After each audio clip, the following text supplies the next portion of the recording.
just had a letter to the editor published in the Times. They cut it down to a paragraph and spelled your name wrong, but still, you've done your part. McIntyre in the morning.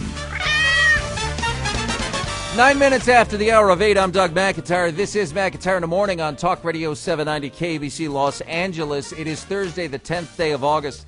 President Bush is going to speak at 8:50 Pacific time this morning. The subject, of course, will be the British arrest of 21 suspects in an alleged terror plot to blow up jetliners, multiple jetliners. United Airlines, American Airlines, and Continental were mentioned by unnamed sources as targets of this. Flights from Great Britain to the United States. Liquids banned from flights.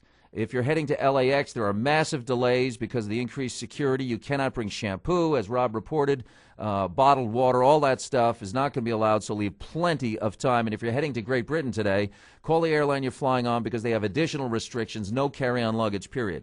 Now, we've obviously been talking a great deal for the last 5 years about terrorism, and this became a controversial subject, certainly, with the war on terror, including Iraq. Now, as you know, I don't believe that the war in Iraq was the right policy. I think it's made the situation worse. But we need to separate issues here. There's the war in Iraq, and there's the war on terror. And the war on terror includes terrorist cells operating in Western nations, plotting to destroy the very nations that host them.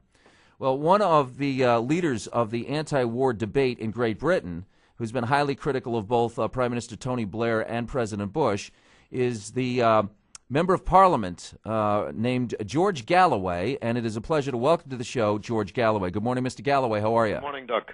Thank you for being with us on short notice. We appreciate it.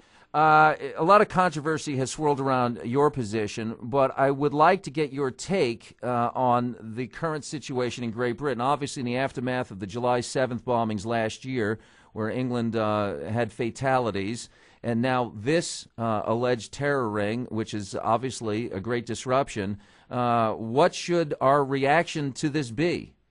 Well, first of all, Doug, we'll have to wait and see if there's any substance to the allegations, because there's a long history here of allegations being made by the government about terrorist conspiracies that turned out not to be conspiracies at all. And more than 1,000 Muslims in Britain have been arrested under anti-terror laws, but less than 20 have ever been convicted, and most of them not convicted of terrorism. So we'll have to wait and see a little.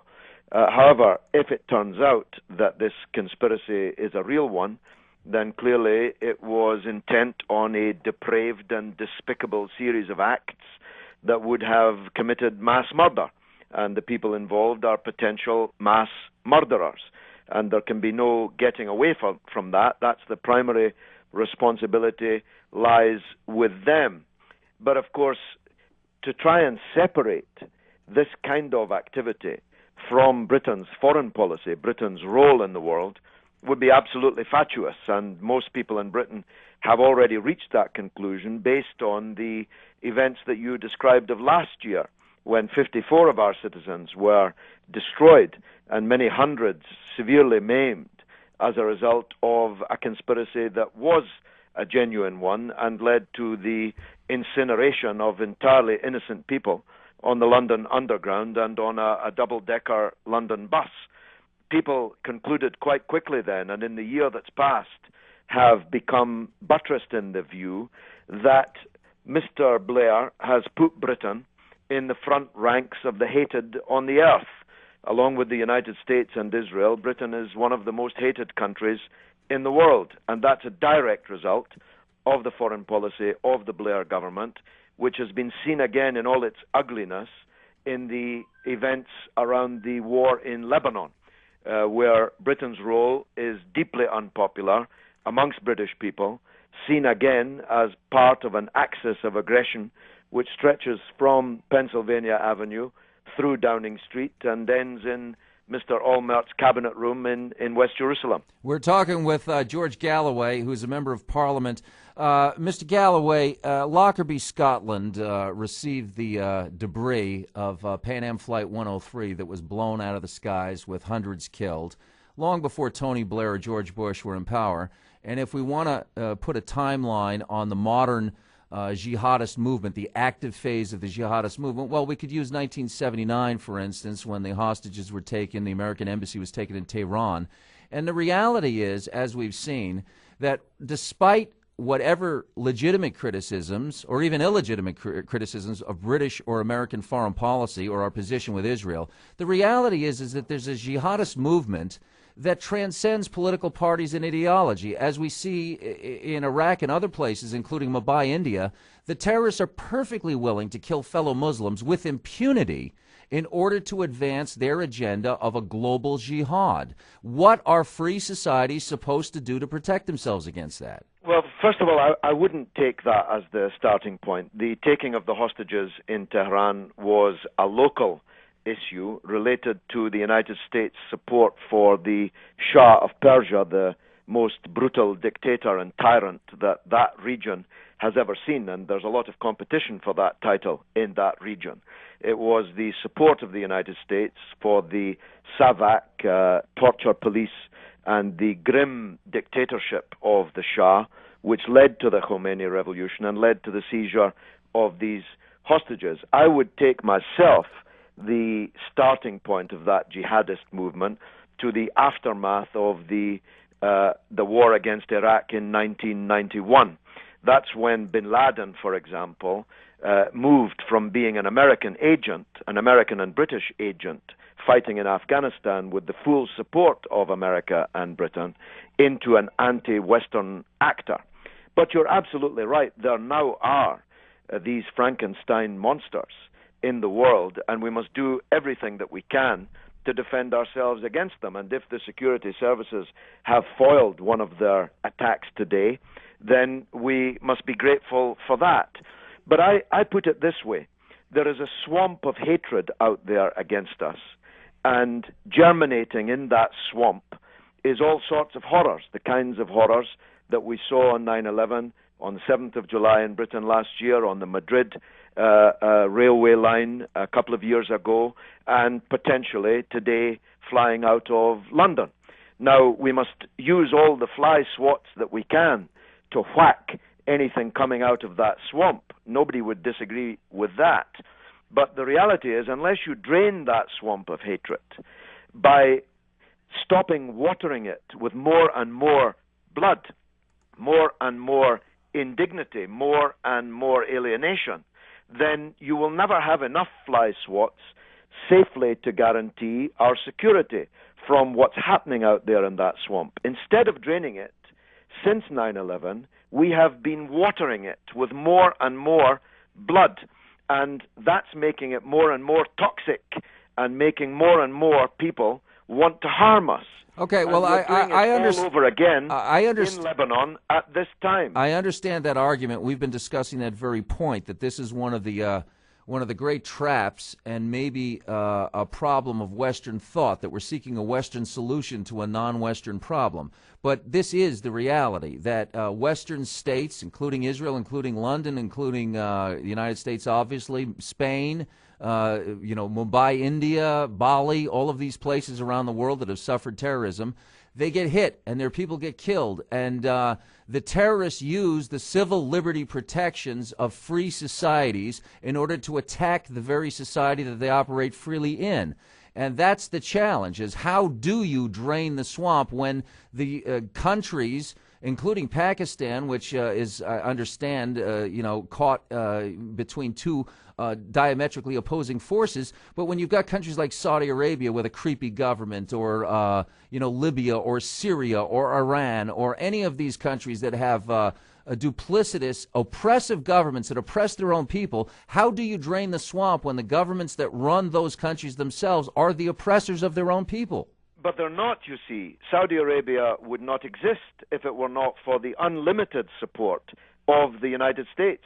And its highest point is reached under the Bush presidencies, both Bush 1 and Bush 2. You could not be closer to what you call the creepy government in Saudi Arabia. No, listen, That's a we Bush acknowledge family. when We're President Bush, complicit hang on a in second, that. we know that when President Bush called the Saudi royals our eternal friends, there are many things, our eternal friends isn't one of them. But the bottom line is that when you look at the map of where the terrorism is coming from, and you look at a country like Pakistan, a country that you know very well. You ran a Pakistani newspaper. You got some of your funding sources came from Pakistan itself. You know that part of the world very well, and you know that there are people in Pakistan in large numbers who adore Osama bin Laden.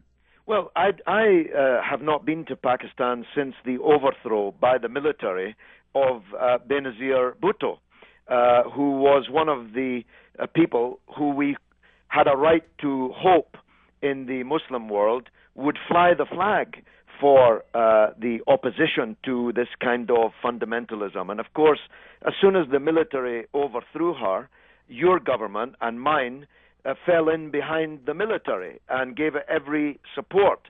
That's why Pakistanis laugh when they hear us say that we're in favor of liberty and democracy, because they know we're actually in favor of military dictatorship in countries like Pakistan. Libya, you mentioned.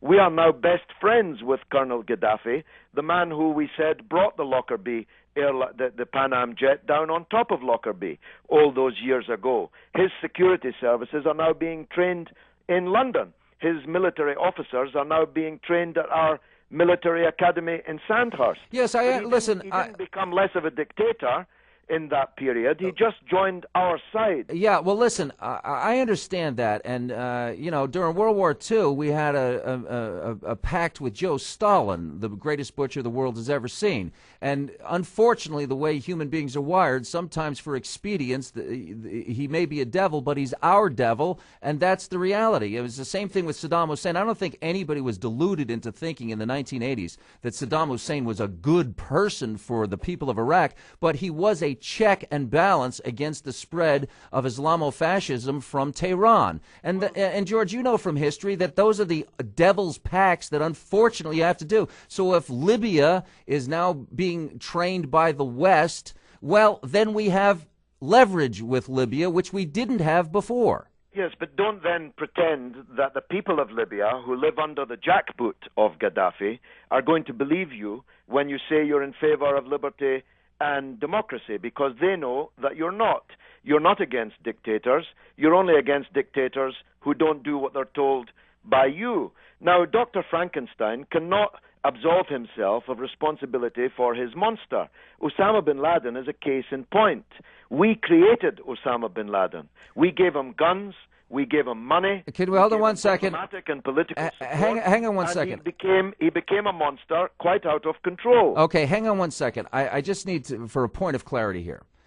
Osama bin Laden became a monster in the aftermath of the Soviet defeat in Afghanistan and a power vacuum when the United States, tragically, Britain and other Western nations ignored the rebuilding of Afghanistan and left a shell state that the Taliban and the Mujahideen splintered and became the Taliban, became Al-Qaeda.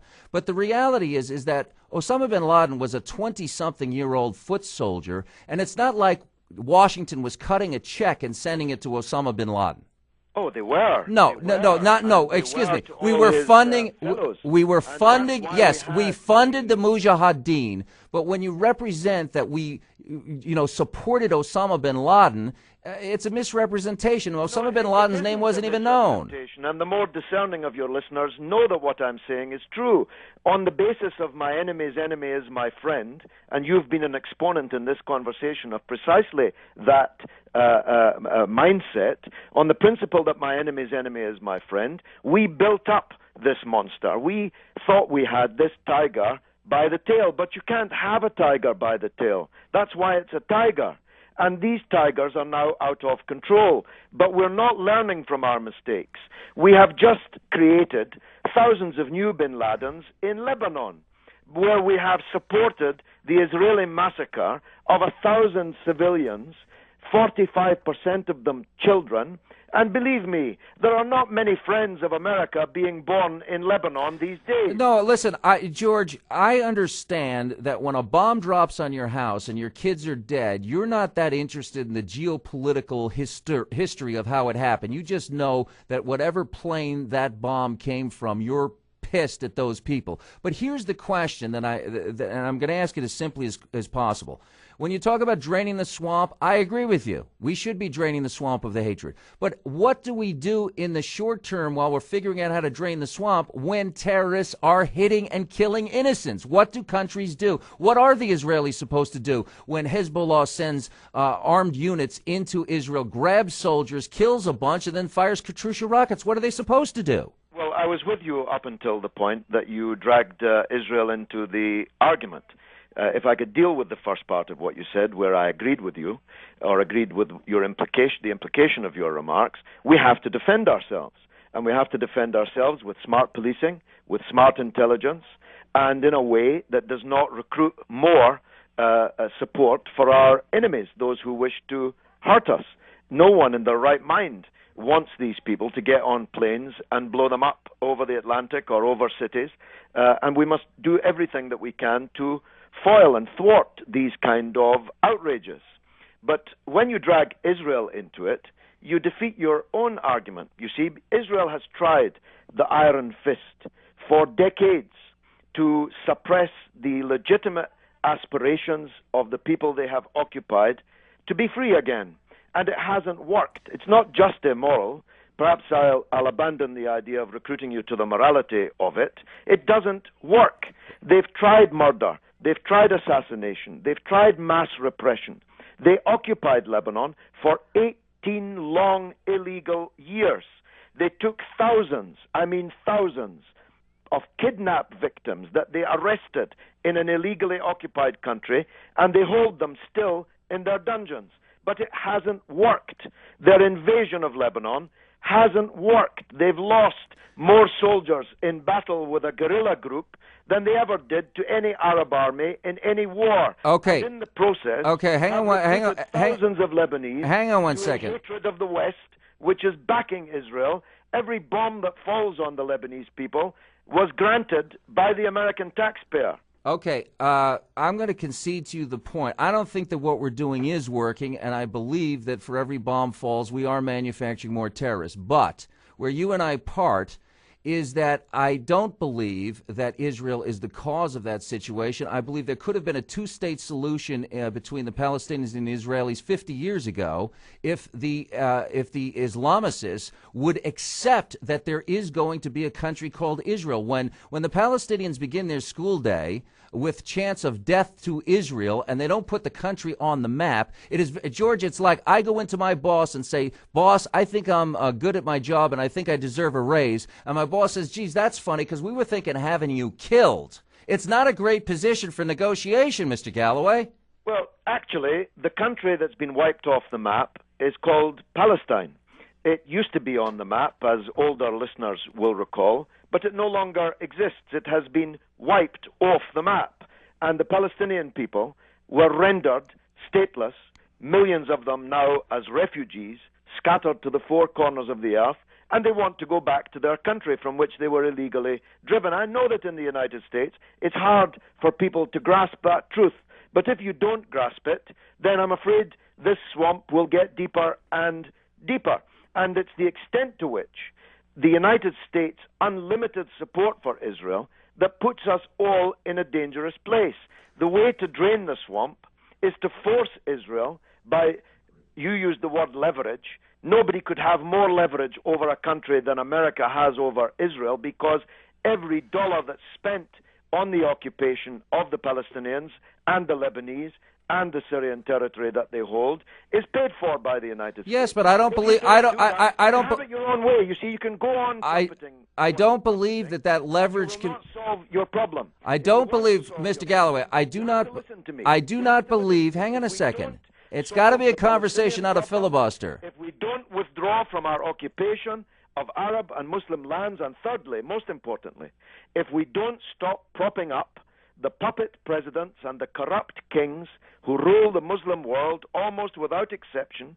We prop them up in every conceivable way. If we don't stop doing it, the swamp will get deeper and deeper, period. I'm afraid there's no other way out of this. Well, there is a way out of it, and it's really simple, in my opinion. The leverage that both Britain and the United States has with Israel could be applied and would be enthusiastically applied if the Arab states surrounding Israel would renounce and enforce the renunciation of terrorism. But as long as one side will send their kids in to blow up other people's kids and reward them by putting television commercials on the state-run TV station showing them going up to meet Allah to get 72 virgins, it's a non-starter, Mr. Galloway. It's that simple. When President Clinton had Yasser Arafat at Camp David, and he had virtually everything that he could have ever wanted, and I believe that the Arab leaders learned the lesson of Anwar Sadat's murder, that if you reach out to the Israelis, you will be killed, and that leaves lasting footprints in the region.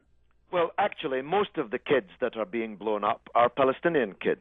Well, would it be better if it was a 1-for-1 kill ratio? Would that make it better? It's not 1-for-1. It's not even 10-to-1.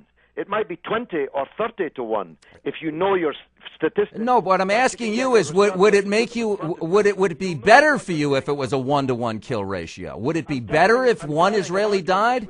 Have it your own way.